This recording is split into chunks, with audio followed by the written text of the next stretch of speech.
ശബരിമലയിലെ ട്രാക്ടർ അപകടത്തിൽ പരിക്കേറ്റ 2 പേർ കോന്നി മെഡിക്കൽ കോളേജിൽ ചികിത്സയിൽ തുടരുകയാണ്. ഇവരുടെ ആരോഗ്യനില തൃപ്തികരമാണ്. 5 തീർത്ഥാടകരെ പോലീസ് സഹായത്തോടെ കഴിഞ്ഞ ദിവസം രാത്രി തന്നെ തിരിച്ചയച്ചു. അതേസമയം ശബരിമലയിൽ തിരക്ക് നിയന്ത്രണ വിധേയമാണ്. ഇന്നലെ 80,473 ഭക്തരാണ് സന്നിധാനത്ത് ദർശനം നടത്തി മടങ്ങിയത്. സാരംഗ് സുധാകരൻ വിവരങ്ങളുമായി ചേരുന്നു. സാരംഗ്, ശബരിമലയിൽ ഇന്നത്തെ ഒരു സാഹചര്യം എങ്ങനെയാണ്? വലിയ ഭക്തജന തിരക്കാണ്. അതോടൊപ്പം തന്നെ ഇന്നലെ ട്രാക്ടർ കയറി അപകടത്തിൽപ്പെട്ട അയ്യപ്പന്മാരുടെ അവസ്ഥ അതെങ്ങനെയാണ്? അവരുടെ ആരോഗ്യനില തൃപ്തികരമാണല്ലോ അല്ലേ? ഭവ്യ, നിലവിൽ ശബരിമലയിൽ വലിയൊരു തിരക്ക് എന്ന് പറയാൻ കഴിയില്ല. രാവിലെ ഒരു 4 മണി വരെയുള്ളൊരു കണക്കുകൾ മാത്രമാണ് ഇപ്പോൾ പുറത്തേക്ക് വന്നിരിക്കുന്നത്. അതൊരു 15,000-ഓളം ഭക്തരാണ് രാവിലെ പുലർച്ചെ 4 മണി വരെ മല ചവിട്ടിയിരിക്കുന്നത്. ഇപ്പോൾ ക്യൂ കോംപ്ലക്സിലടക്കം തിരക്ക് അനുഭവപ്പെടുന്നുണ്ട്.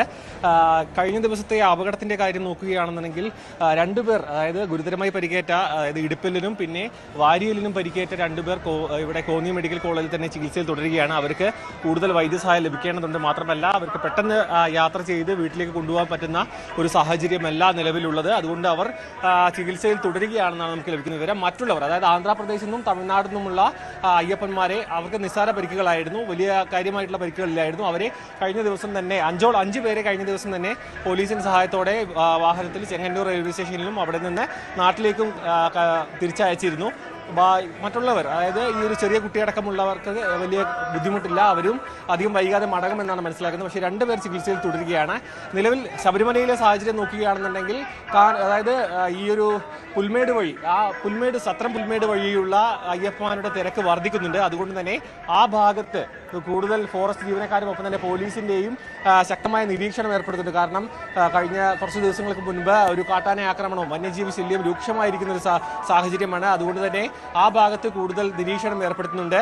ഈ ഒരു വാർദ്ധക്യ സഹജമായ ബുദ്ധിമുട്ടുകൾ നേരിടുന്നവർ, പ്രായമായവർ, മറ്റ് അസുഖങ്ങളുള്ളവരെല്ലാം ഈ ഒരു നിലയ്ക്കൽ പമ്പ റൂട്ട്, അതായത് പരമ്പരാഗത പാത ഉപേക്ഷിച്ച് സുഗമമായി കയറി വരാൻ കഴിയുന്ന വഴി ഉപയോഗിക്കണമെന്ന് പോലീസിന്റെ മറ്റും നിർദ്ദേശമുണ്ട്. കാരണം പലരും ശാരീരിക അസ്വാസ്ഥ്യം, അതായത് ഈ കഠിനമായ മലകയറ്റവും ഒപ്പം അതിനൊപ്പം തന്നെ ഇവിടെ മണിക്കൂറുകളോളം ക്യൂ നിൽക്കുന്ന സമയത്ത് അവർക്ക് ശാരീരിക ബുദ്ധിമുട്ടുകളും കൂടുതൽ ആരോഗ്യ പ്രശ്നങ്ങളിലേക്ക് കാര്യങ്ങൾ പോകാതിരിക്കാൻ വേണ്ടി അത്തരത്തിലുള്ളൊരു നിർദ്ദേശം പോലീസിന്റെ ഭാഗത്തുനിന്നുണ്ട്. കൂടെയുള്ളവരും ആ കാര്യത്തിൽ ശ്രദ്ധ ചെലുത്തണമെന്നാണ് പോലീസിന്റെ നിർദ്ദേശം.